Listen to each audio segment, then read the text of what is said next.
ओम नमः शिवाय, ओम नमः शिवाय। शिव हरि बच्चों, बोलो श्री कृष्ण भगवान की जय। राधे राधे बच्चों, राधे राधे। श्रीमद् भागवत महापुराण की जय।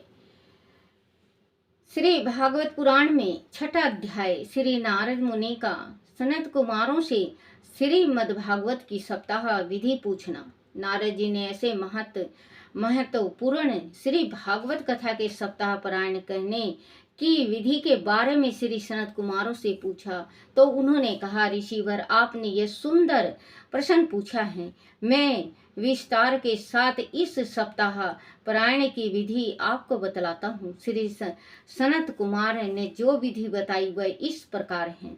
श्री मध्य भागवत कथा का सप्ताह पारायण वैसे तो किसी भी समय किया जा सकता है, क्योंकि शुभ कार्य कर्म करना किसी भी समय उत्तम है। वैसे भादो, कुआर, कार्तिक व अघन मास में यह सप्ताह पारायण करना, यश कराना अति उत्तम माना जाता है। इस मासों में इस कथा को सुनने से बड़ा पुण्य प्राप्त होता है। जब किसी के मन में इस कथा को सुनने की इच्छा जागृत हो, तभी किसी विद्वान व्यास जी द्वारा शुभ मुहूर्त देखकर इस सप्ताह का पारायण करना चाहिए। इस पारायण में अपने इष्ट मित्रों, बंधु बांधवों और सुनने के इच्छुक सभी लोगों को बुलाना चाहिए। इस सप्ताह पारायण के लिए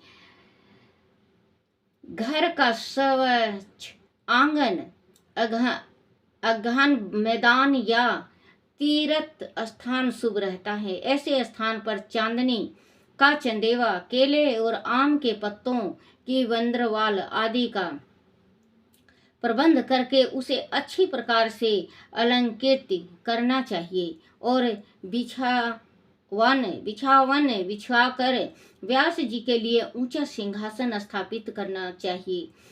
श्रोताओं को कथा श्रवण से पूर्व स्नान ध्यान से नृत्य होकर कथा स्नान पर आना चाहिए और एक ग्रसित होकर कथा का रस स्वादन करना चाहिए। पहले दिन मुख्य श्रोता तो श्री गणेश जी का पूजन करके सप्ताह पारायण में बैठना चाहिए, ताकि कथा के मध्य में कोई विघ्न उपस्थित न हो। पहले दिन ही एक विद्वान ब्राह्मण को विष्णु सहस्त्र नाम के पाठ पर बैठा देना चाहिए और ठाकुर जी को तुलसी दल चढ़ाना चाहिए। मुख्य श्रोता को पहले दिन ही कथा आरंभ होने से पूर्व कथा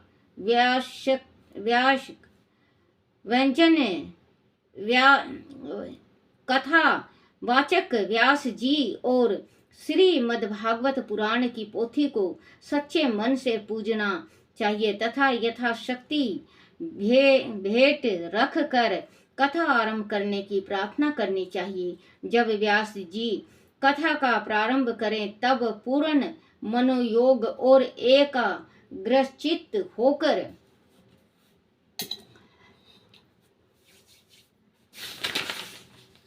कथा का श्रवण करना चाहिए।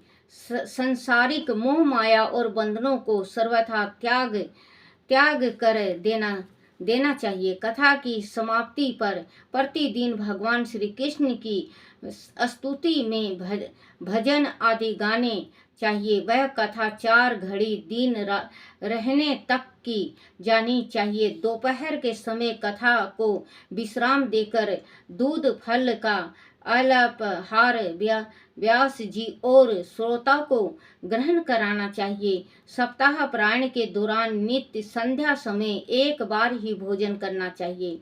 इसके अतिरिक्त 7 दिन तक पूर्ण ब्रह्मचर्य का पालन करना चाहिए। मन के विकार को दूर रखना चाहिए। भूल कर भी दूषित विचारों और भावों को मन में नहीं आने देना चाहिए। लोभ, मोह, क्रोध आदि से सदैव दूर रहना चाहिए।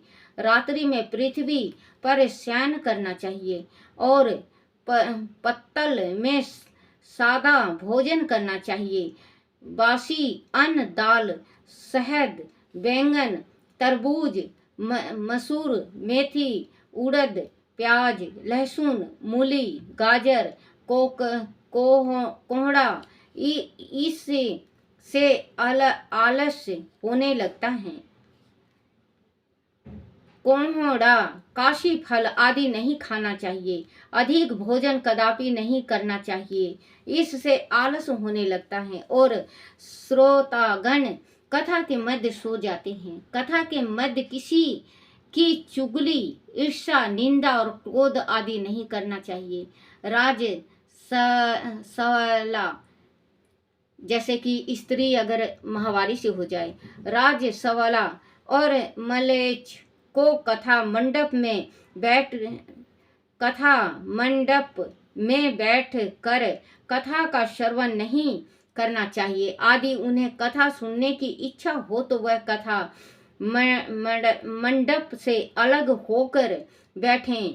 श्रोताओं को सत्य बोलने और दया भाव का सदैव प्रयास करना चाहिए। कथा के मध्य परस पारिक वार्तालाप और शोर आदि नहीं करना चाहिए। इस कथा को आदि कोई बांझ स्त्री सुने तो उसे संतान की प्राप्ति अवश्य होती है।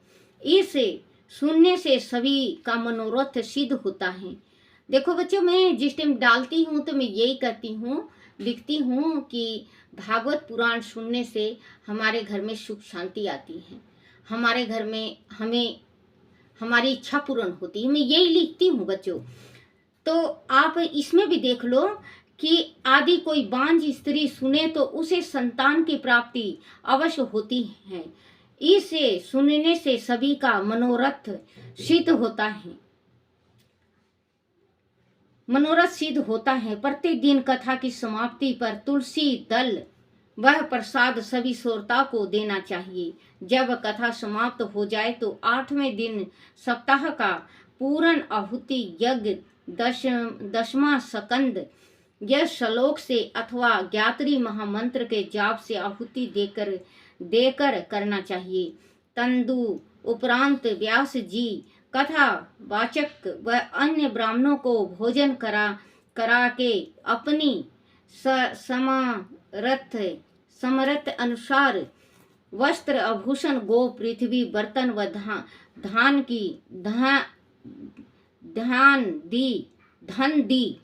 धन दी देना चाहिए और सम्मान पूर्वक उन्हें विदा करना चाहिए। श्री वेद व्यास जी का कहना है कि इस कथा के श्रवण से मनुष्य को धर्म, अर्थ, काम, मोक्ष सभी पदार्थ मिलते हैं। वह काम से, अर्थ, सुख और ऐश्वर्य से हे अर्थ से समुदित प्राप्त होती हैं। धर्म से सदा विचार और पूर्ण लाभ होता है और मोक्ष से इस भवसागर से मुक्ति होने का बोध होता है। इतनी बात कहने के बाद सनत कुमार बोले, ऋषिवर नारद जी आदि आपको सुनने की अभी भी इच्छा रह गई हो तो हम इस कथा को दूसरा सप्ताह प्रारंभ करें। नारद मुनि ने प्रसन्न होकर कहा, मेरे अहोभाग जो मुझे ऐसा अवसर प्राप्त हो रहा है वह आपका उत्तम विचार है। नारद जी की सहमति पाकर सनत कुमारों ने श्री मद् भागवत का दूसरा सप्ताह का पारायण आरंभ कर दिया। उसे सुनने के लिए आसपास के सैकड़ों ऋषिगण वह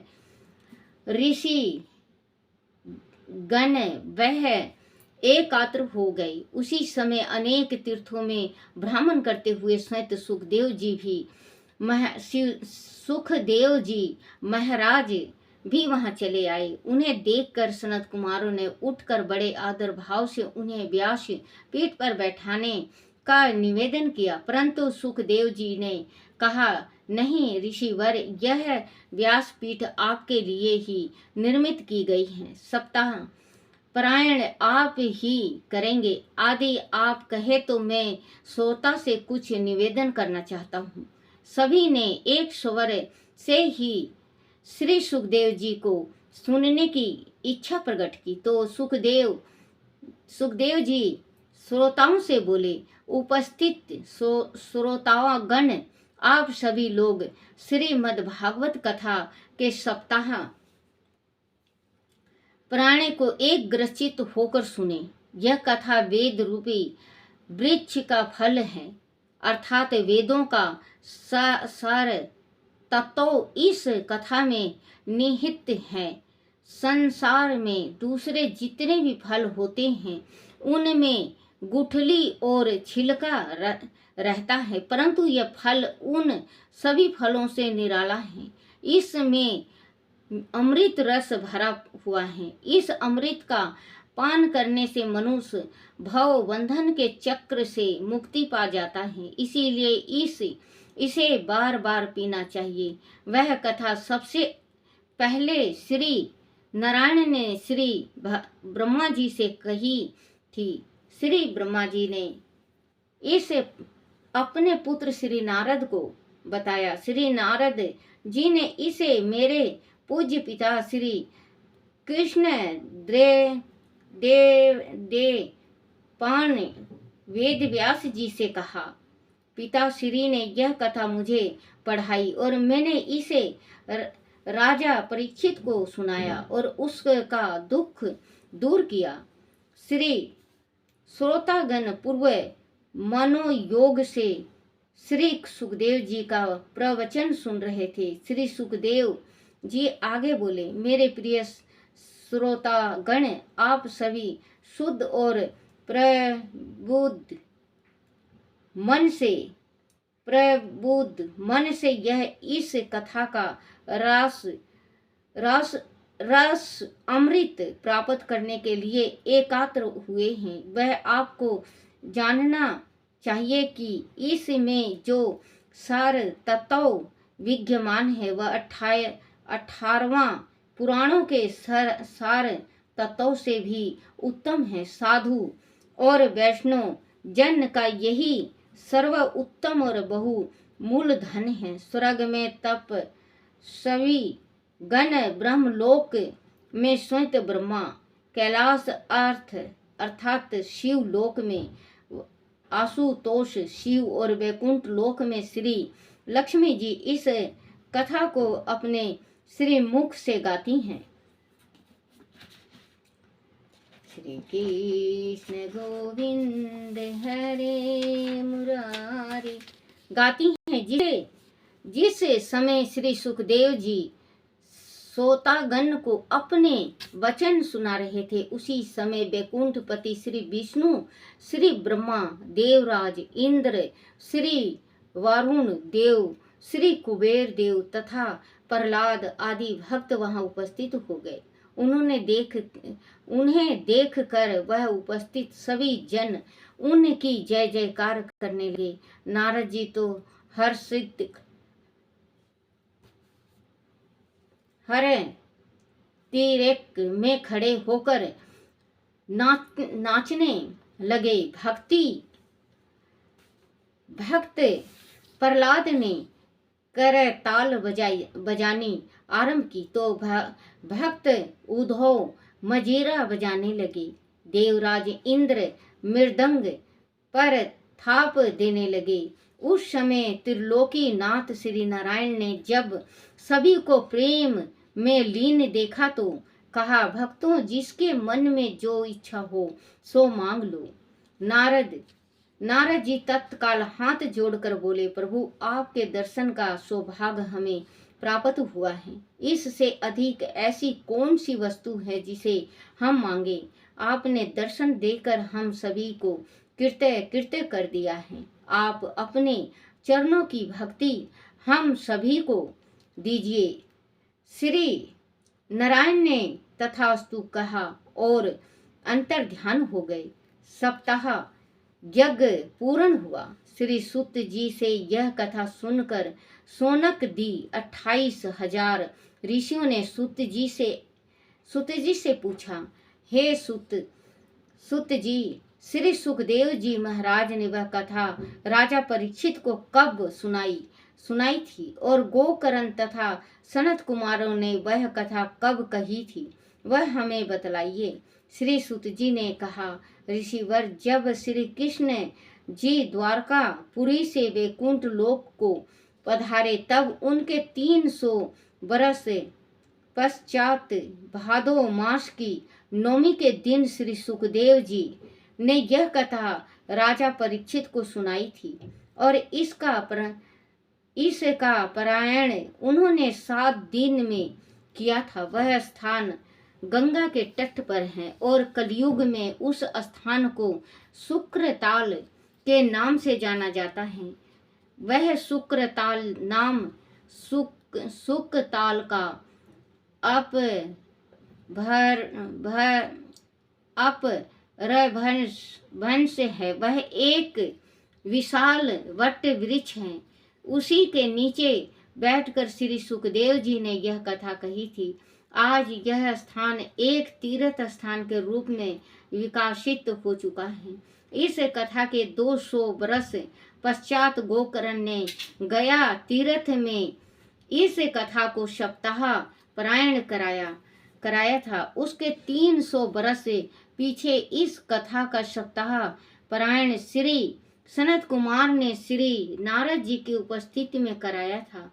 यह उसी कथा का वर्णन किया गया है। इस अमृतमयी कथा का जो भी प्रेम से श्रवण करता है, यह दूसरों को सुनाता है, उसको सभी फल प्राप्त होते हैं और वह जीव मुक्त वह जीवन मुक्त कहलाता है। जीवन से मुक्ति का तात्पर्य यह सभी प्रकार की मोह माया और संसारिक बंधनों से मुक्त हो जाता है। ऐसे भगवान पुरुष जानना है।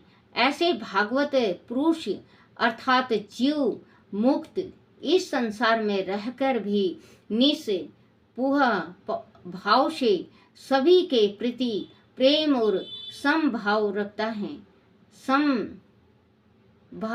है। उसे अपने लिए किसी पदार्थ का लोभ नहीं रहता। वह संसार में रहकर भी संसार से परे होता है। उसका हर पल और हर घड़ी श्री भगवान मुरलीधर की रूप माधुरी में खोया रहता है। बोलो श्री कृष्ण भगवान की जय हो।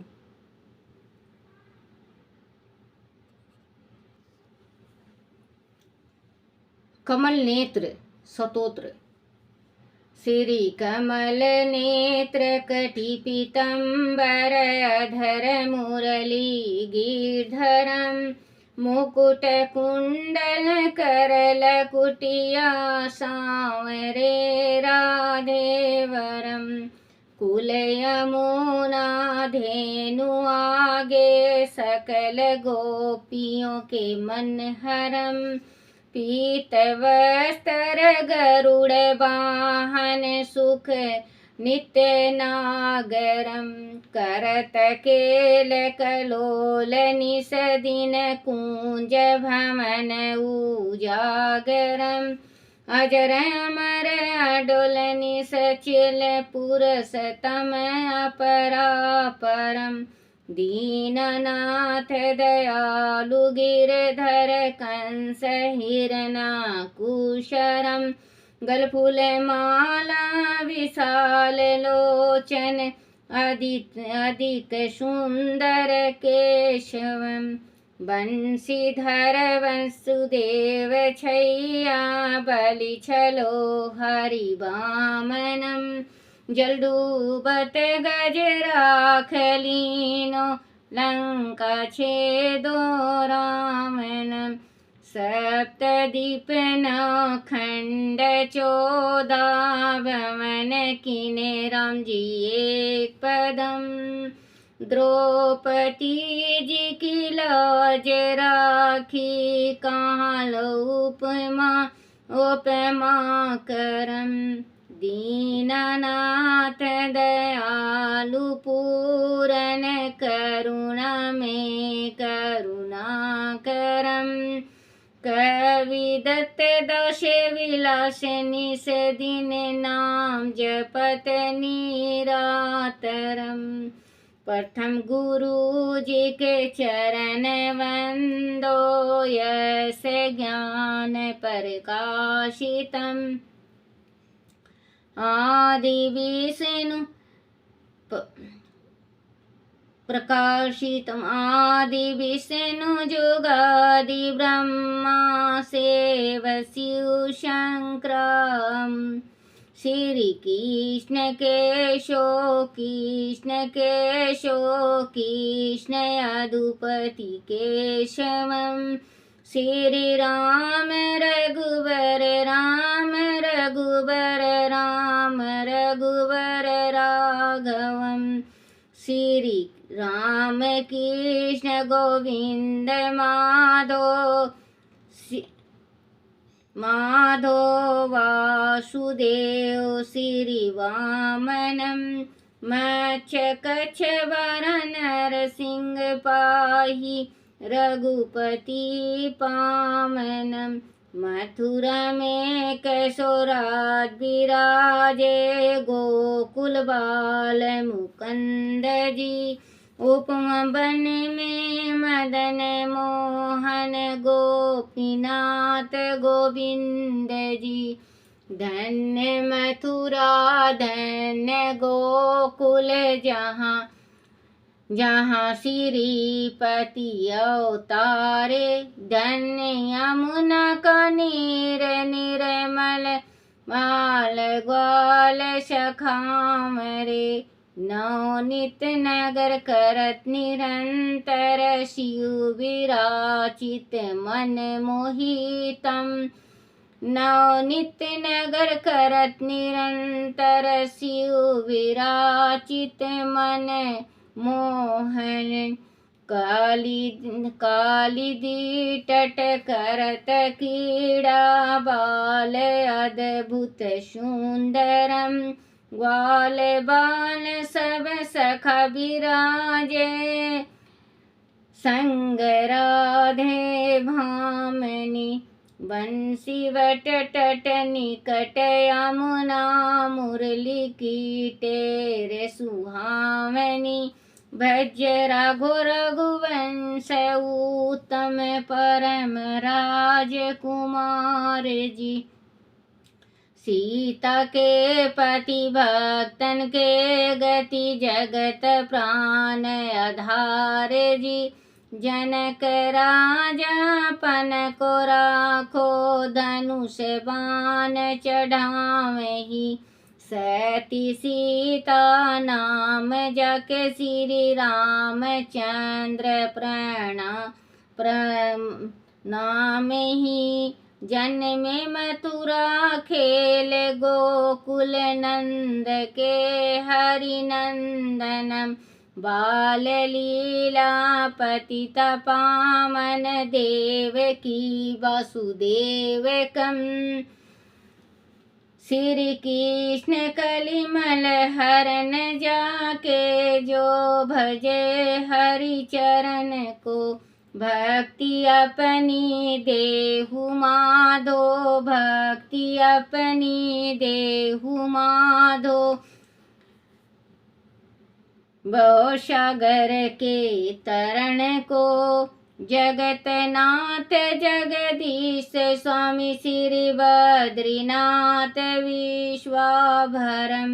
द्वारका के नाथ श्रीपति केशव प्रणाम ही। श्री कृष्ण अष्टपद पढ़त निस दिन विष्णु लोक संग छतम। श्री गुरु रामानंद नीमानंद स्वामी कविदास गावहि। श्री कमल नेत्र कटि पीतांबर अधर मुरली गिरधरम। श्री कृष्ण गोविंद हरे मुरारी। हे नाथ नारायण वासुदेव। जय मेरे श्री कृष्ण भगवान की जय। जय जय। श्री कृष्ण जी की आरती। ओम जय श्री कृष्ण हरे, स्वामी जय श्री कृष्ण हरे। जय मेरी माँ, जय मेरे भगवान की जय, मेरे परमात्मा की जय हो। जय जय।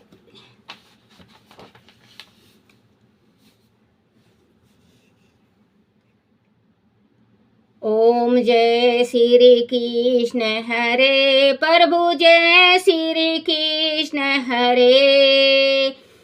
भक्त के दुख सारे पल में दूर करे। ओम जय श्री कृष्ण हरे, परमानंद मुरारी मोहन गिरधारी।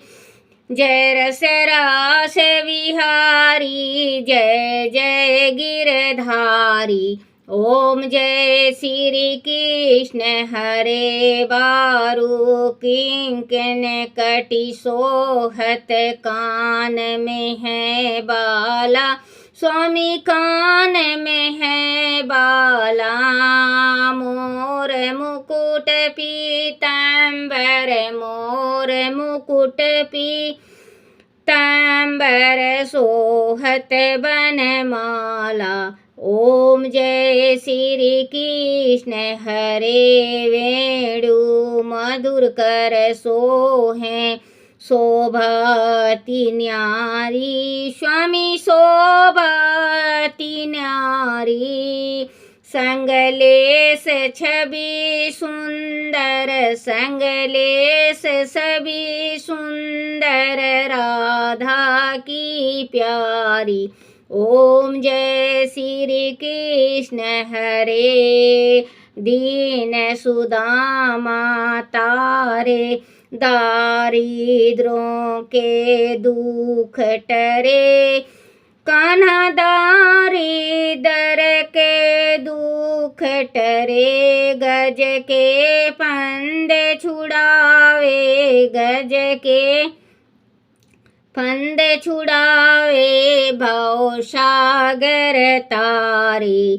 ओम जय श्री कृष्ण हरे, हिरण्याक्ष संघारे, नर हरि रूप धरे।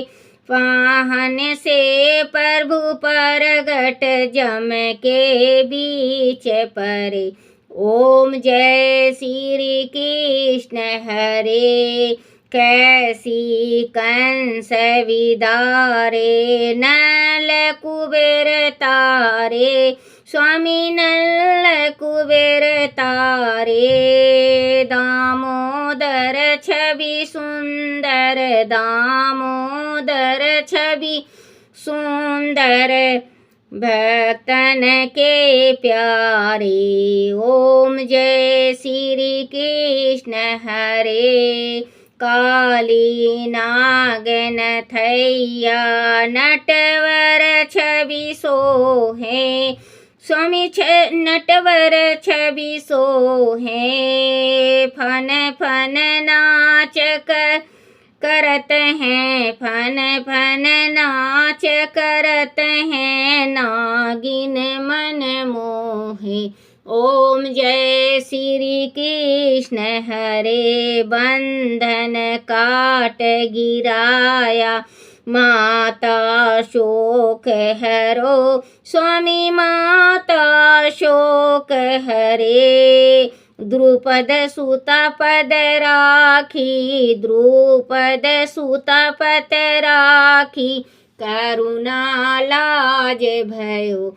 ओम जय श्री कृष्ण हरे, ओम जय श्री कृष्ण हरे। स्वामी जय श्री कृष्ण हरे, भक्त जनों के संकट, दास जनों के संकट, क्षण में दूर करे। ओम जय श्री कृष्ण हरे। बोलो श्री कृष्ण भगवान की जय हो।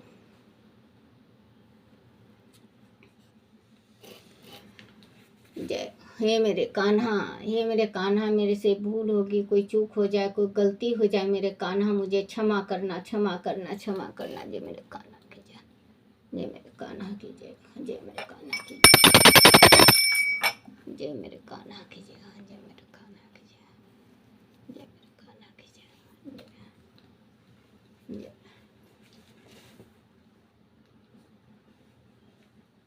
अपने अपने माता पिता की जय, अपने अपने गुरुदेव महाराज की जय, राधा कृष्ण की जय,